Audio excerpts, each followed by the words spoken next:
Welcome, travellers. Set your packs by the door and come in out of the cold. We will keep our voices low tonight. The walls keep in the warmth better that way, and the story sits easier on the heart.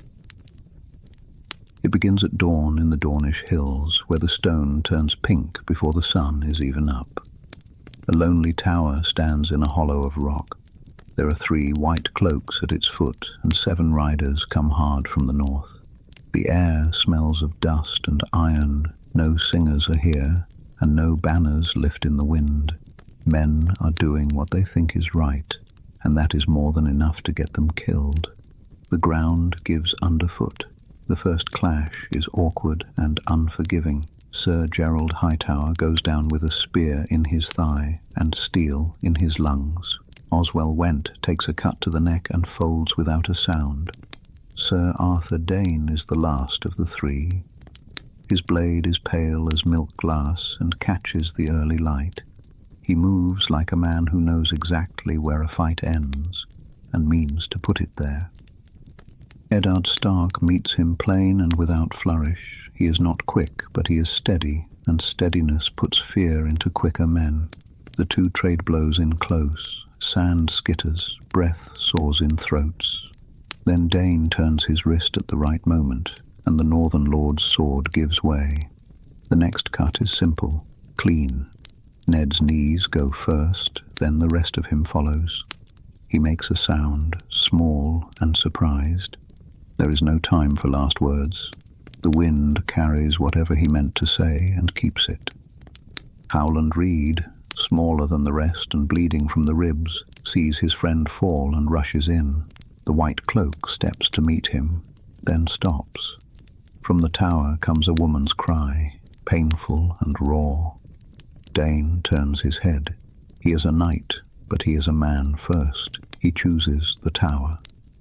Inside, Lyanna Stark lies in a bed that smells of blood and lavender water. She is young and at the end of things. She is holding a boy whose face is screwed up, red with effort, as if the world is too bright and too loud already. She sees a white cloak and relaxes, as if that too is a kind of promise kept. "Keep him safe," she says. The words come small and thin, but nothing wavers in them. By the time Howland Reed drags himself up the stairs, Lyanna is gone. The knight is there, though, with his sword sheathed and his hands empty. Dane looks at the child, then at the short man by the doorway.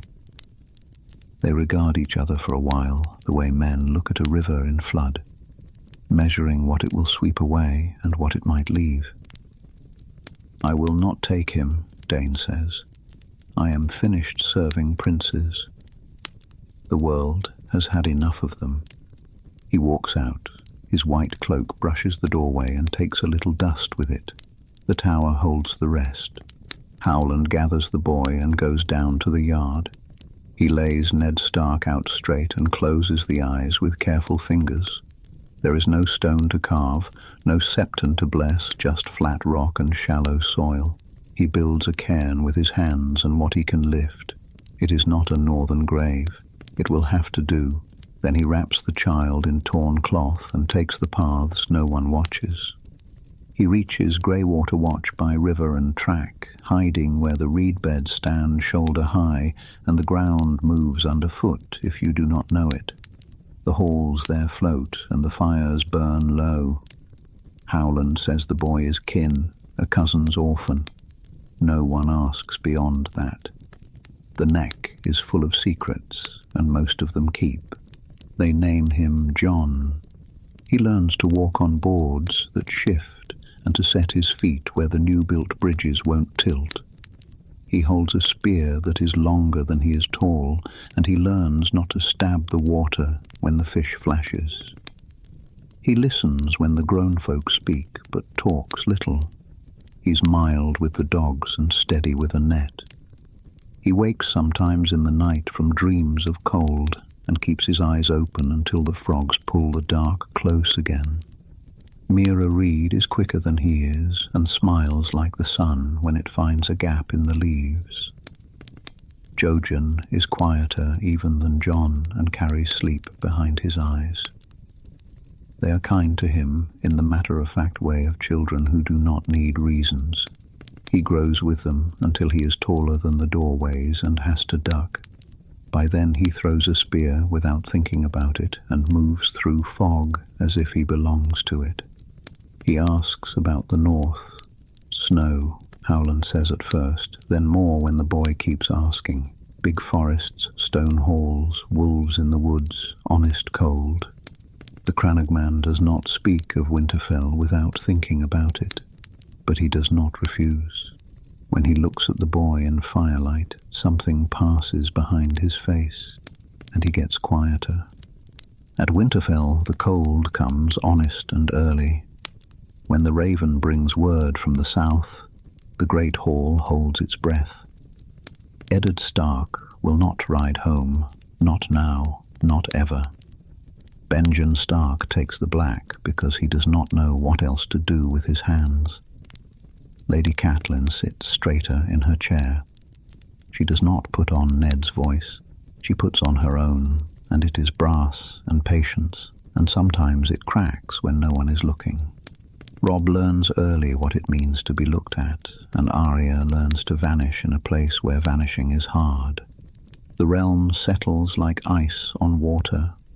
Robert Baratheon wears a crown he does not love, and drinks to forget that no crown fits easily. Jon Arryn keeps him upright until he cannot, and when Jon Arryn dies, the balance he held starts to lean. There is no old friend in Winterfell to ride south and say no at the right time. Stannis Baratheon is made hand and does not bend. The Lannisters do not bend either. Bending is not their way. In King's Landing, the air is sweet with rot.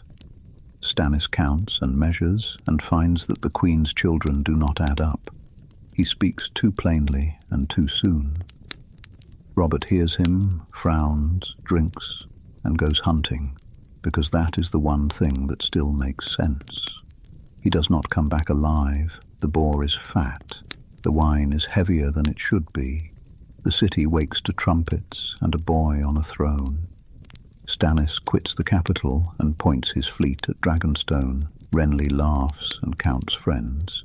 Tywin Lannister calls banners from Casterly Rock and moves toward the Riverlands, because that is where the first blood always runs. In the neck, a boy grown to a man feels the pull of the wall, the way some men feel the sea. He cannot say why. Howland watches him build a traveling pack and does not say no.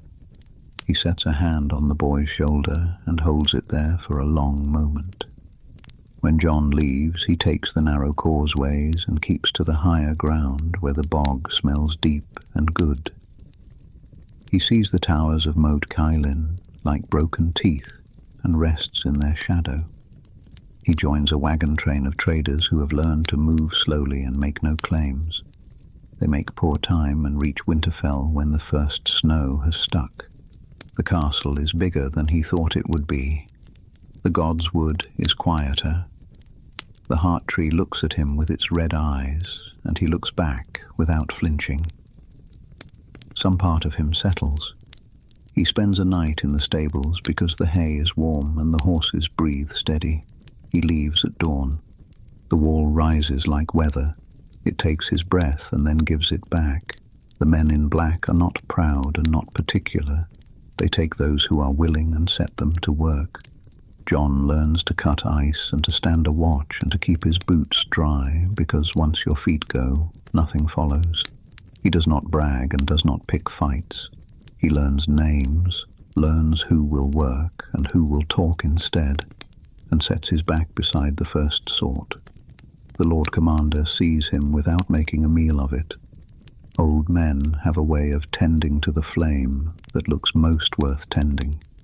Jorah Mormont puts a long, dark sword in Jon's hand after a week that leaves the old bear thinner and the boy silent. Steel should answer gratitude with use, the Lord Commander says. Longclaw sits easy in the hand that never asked to hold her. North of the wall, the snow is not a blanket. It is a fact. The trees know it, the rocks know it. The free folk are moving in bands, larger than they admit, and watching the weather with the stare of men who expect it to turn. There are stories of dead things that do not stay put. The old bear sends men to look. He sends John because John is careful with what he sees and does not talk to hear the sound. They bring back more questions than answers and a handful of truths that sit heavy. A village without tracks, where the hearths are cold and still neat. A weirwood whose face is buried in rhyme, even when the wind is wrong for it. A blue thing half glimpsed and forgotten, because the mind would rather forget. The night's watch tightens the little straps that keep men close. The Riverlands do not keep their people as well as they should.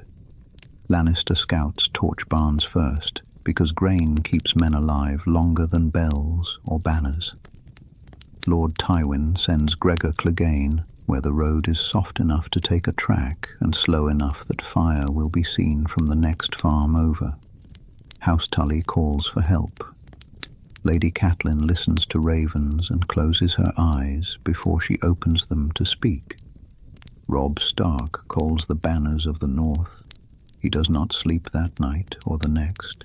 He rides south with more courage than counsel and wins early because the north moves like a wolf pack when the scent is fresh.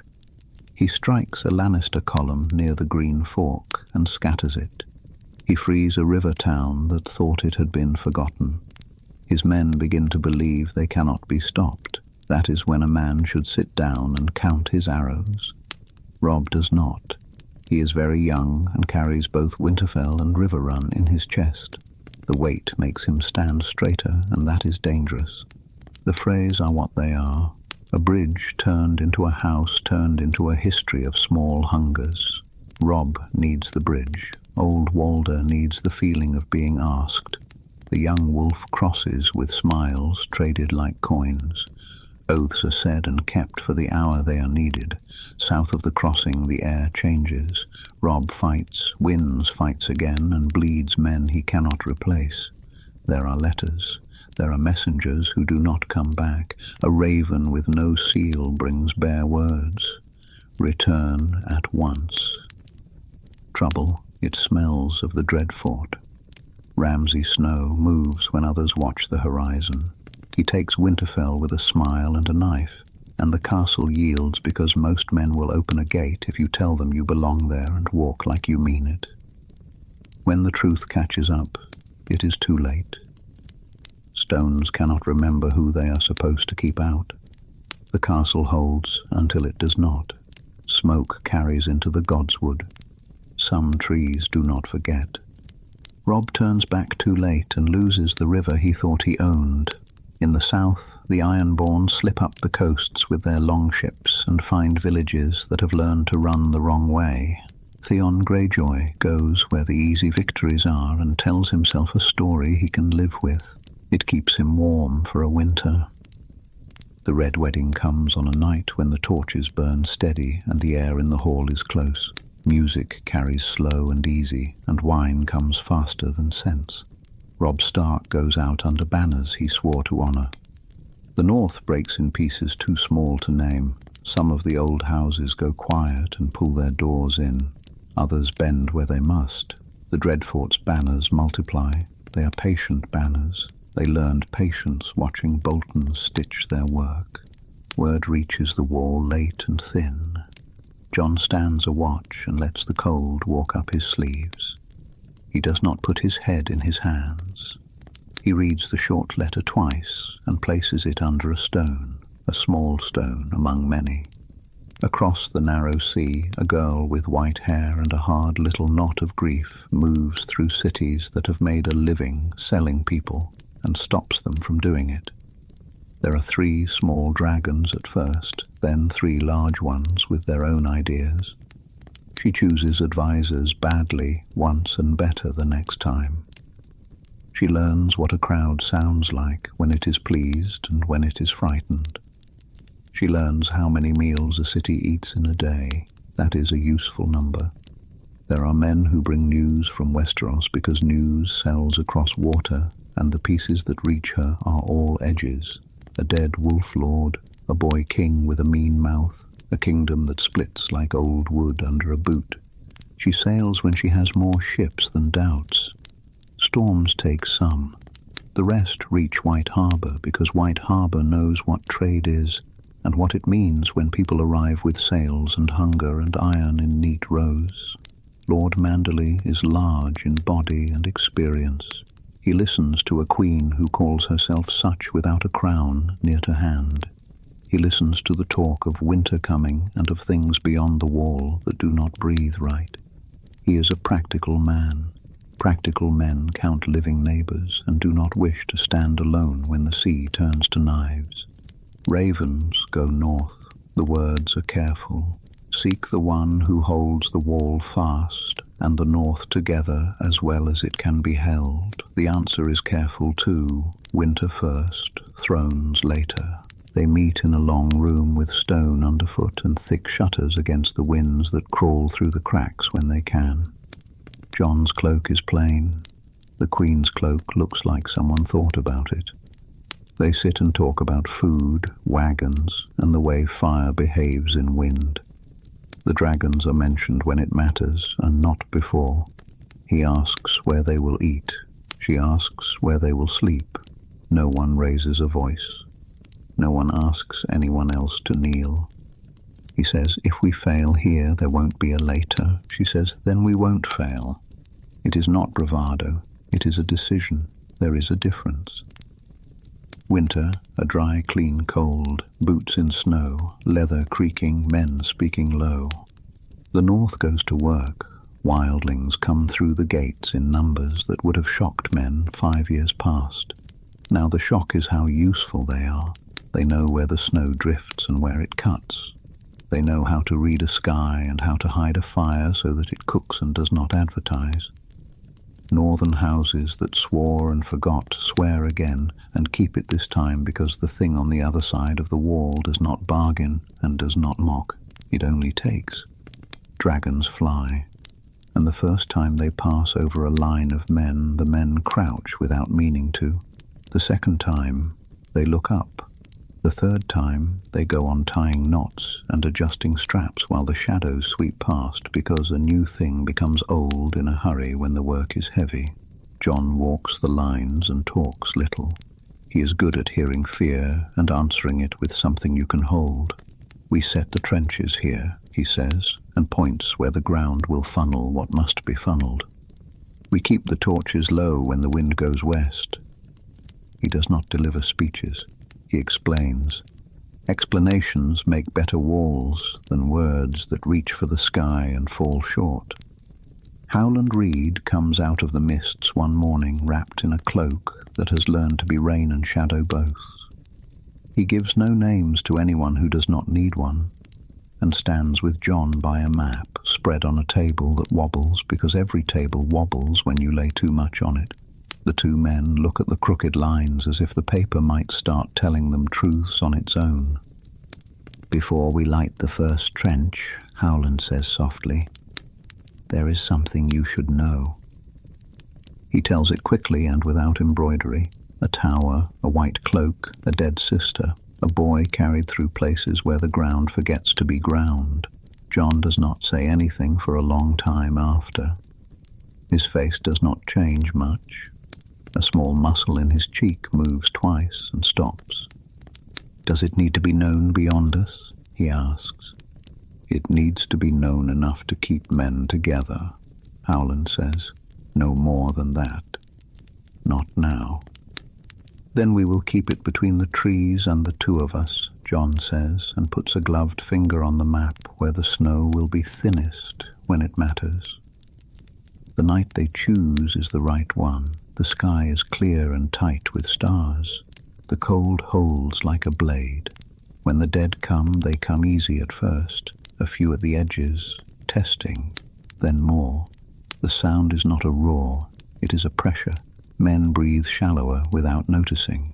The trenches go up one by one, each a little river of light. The dragons speak in a language that is old and simple. Fire lays itself down where it is told and wanders a little where it is not. The first line holds. The second gives and is made again 2 paces back with men who knew it might. The Queen's guard keeps the gaps from turning into breaks. The wildlings do as they promised and do not leave before the men beside them do. The thing at the back, the cold centre that is not a man, does not rage. It watches, learns and moves where learning tells it to move. Jon sees it and does not go at it like a story would ask him to. He counts fires instead.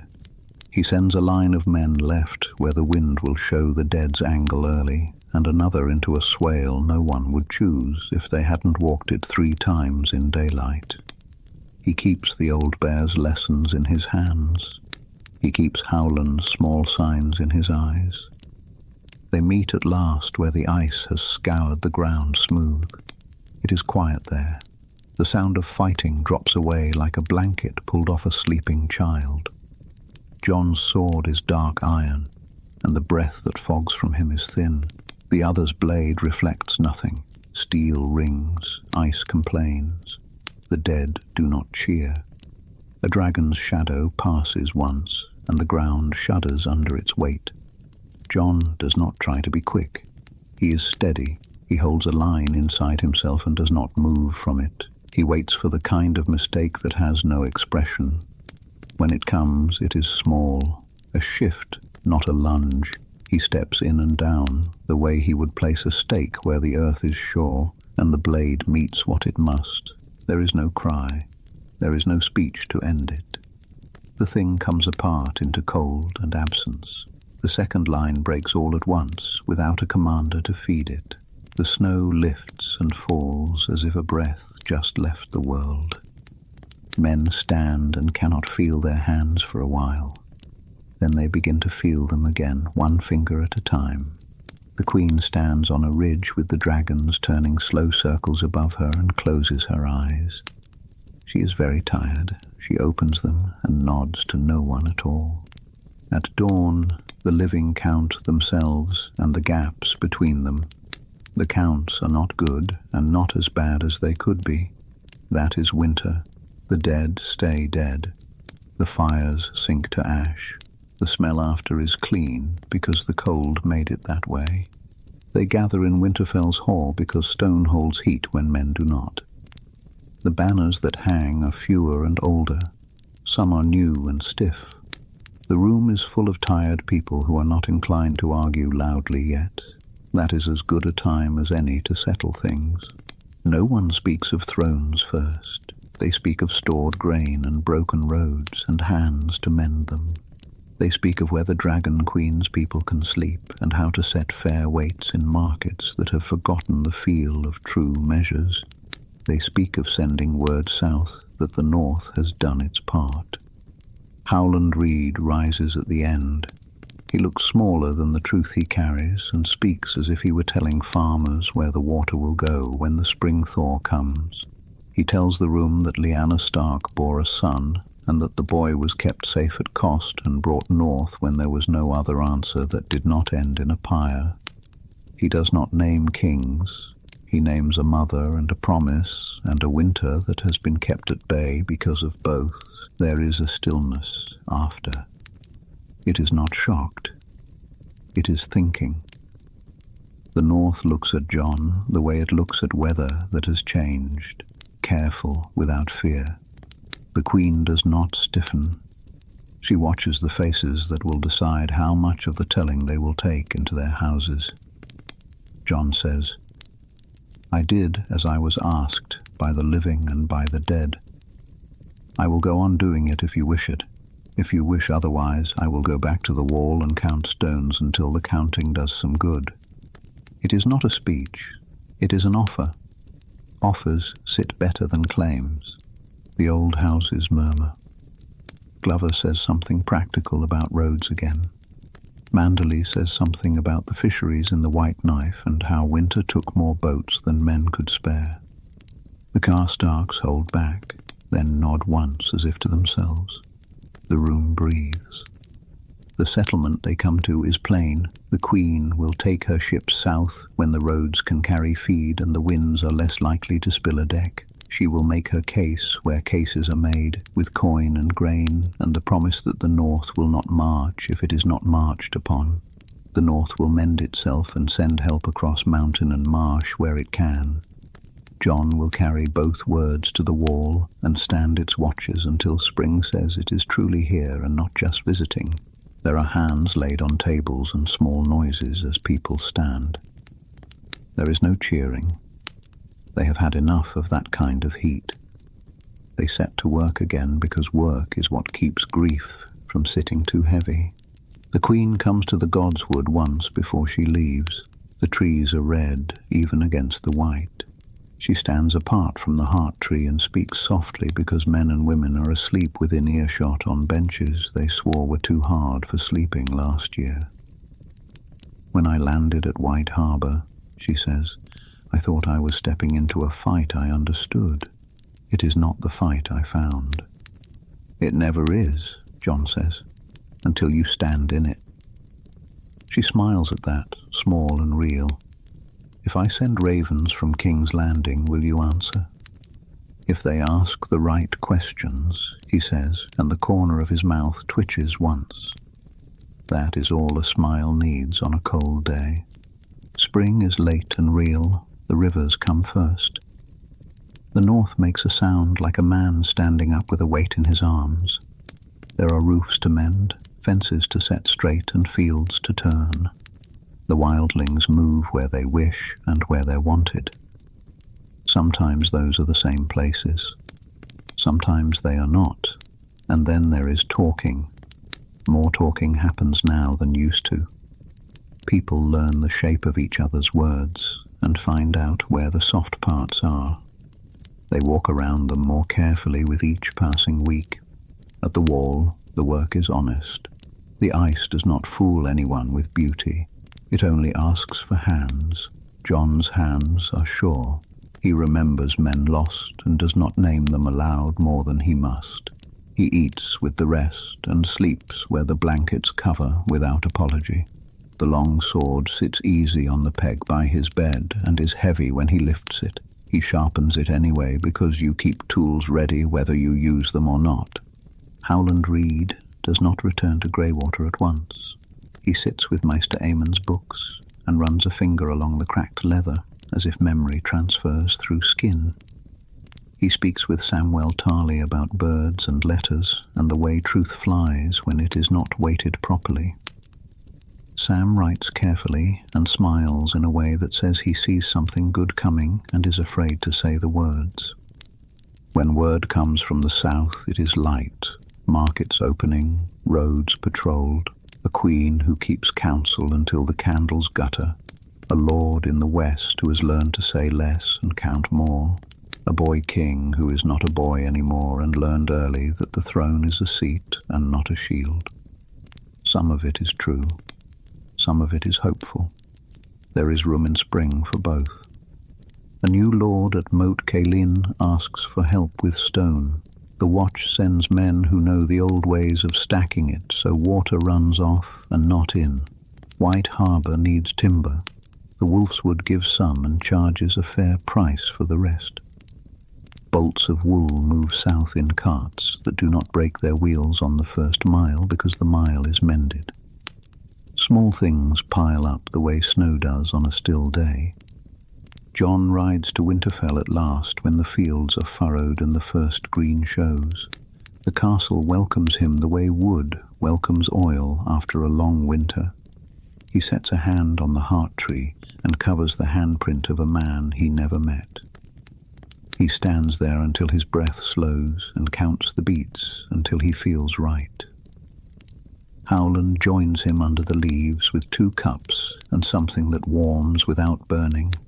They drink and say little. Men who have done their part do not need noise to prove it. After a time, Jon says, I think of her as a promise kept, not as a queen or a rebel or a song.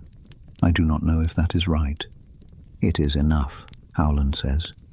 What we remember is the shape our lives can hold. The rest is for singers and children. John nods. And for sleep, he says, which is a joke if you are in the right mood.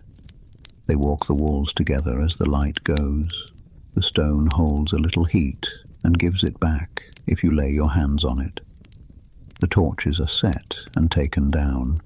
Dogs move through the yards and decide where they will spend the night. The kitchens are loud and then not. Wind finds the spaces it always finds and hums through them as if reminding the hall who it is. The north has a memory. It is not quick, but it is long. When he leaves again, John rides out with 2 men and no ceremony.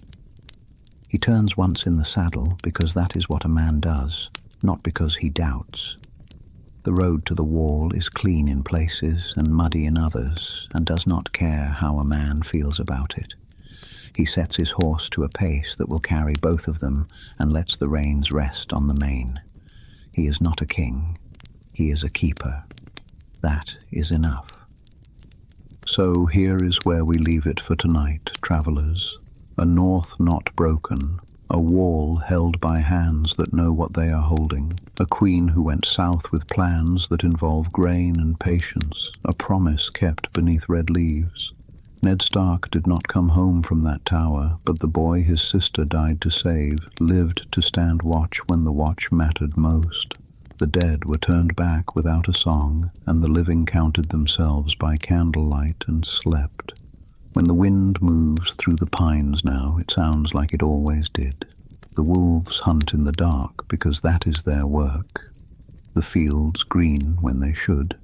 Men eat and argue and fix what is in front of them. No one carves the story in stone. It is there all the same, in the way the gates are shut at night and opened each morning, in the way a sword is cleaned, in the way a hand touches old bark and lets go. Rest easy. The torches burn low. The snow is only snow. The north is quiet, and the godswood keeps its secrets.